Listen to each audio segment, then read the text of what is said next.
Well, thank you, Gus, and I'd like to make just one comment on the statement that I teach that heaven and hell exist right here on earth. Heaven and hell exist in the mind of man. And heaven and hell are movements in the mind of man. And I don't think anyone will argue with the statement that you don't have to die to go to hell, because there are so many people who are in one kind of hell of a fix or another, right here, right now. And my philosophy, the science of living, teaches people how to gain self-mastery over the conditions of their lives by believing in themselves positively and correctly, so that you can transform your own hell into heaven. We call our philosophy the science of living. It is a form of mind science, a form of self-image psychology. But what went into that leap? I've always been a student of life. And I was born into the Baptist faith, and from there into the Pentecostal movement. And my philosophy is different, and yet it isn't, because I believe that Jesus was a teacher of self-image psychology. You see, Jesus identified himself with God. We hear him always saying, I and my Father are one.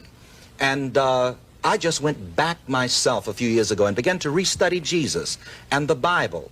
And I came to believe in the presence of God in man. And I came to believe also that whatever Jesus is, I am. Whatever Jesus is, every man is. And so I believe that Jesus is everything that he says he is. But not only that, I believe that each man is Jesus. Each man is equally the Son of God. Well, when you began to evolve through whatever set of experiences of your own, what is now your belief and philosophy, was one of the considerations to try to find something that people could relate to? No, I first of all tried to find the answer for myself, within myself, because this is one of the things about my philosophy. It begins with the individual. You begin with yourself. The individual is taught to come to peace with himself, within himself, to get right with himself, by first of all getting right with himself, within himself. And if a person is right with himself, honest with himself, within himself, everyone else will be compelled to be right with him. I don't believe that anybody can even cheat you if you're really right and honest with yourself. You've had tremendous success in having people to accept, understand, and live by that practice. Yes, I'm having very good success in doing this, and I find that the difficulty in getting people to follow along this line is because we're programmed to look for all causes outside of ourselves.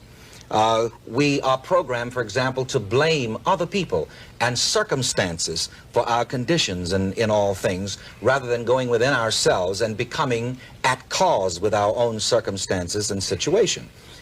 For example, it's so convenient for black people to say, well, the trouble with me is the white folks, so on and so forth. But I believe that the person must come to himself and become at cause within himself with the conditions and circumstances of his life.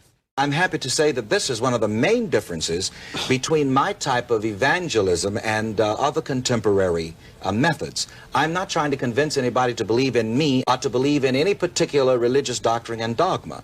I'm only trying to get the individual to believe in himself positively and correctly. I think you would accept the fact that most people, when they think of Reverend Ike, think of money.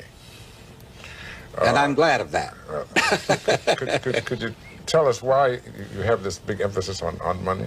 Well, it seems that our whole society has a big emphasis on money. But here again, you know, our traditional religion, let's say, has sort of taught that money is evil. I don't believe that money is evil. If there's anything worse than the love of money, it's the lack of money. And so I've sort of I have sort of retranslated the love of money is the root of all evil to read the lack of money is the root of all evil. And as long as we use money and do not permit money to use us, it's good, it's wonderful stuff. And I've had a sort of a rough time, in a sense, trying to break down people's prejudice against money. And by the way, you know, money knows how you feel about it. Money has ears, I teach the people. Money hears what you say about it. And this is why I teach people never to say that money is hard to get. I can't hold money.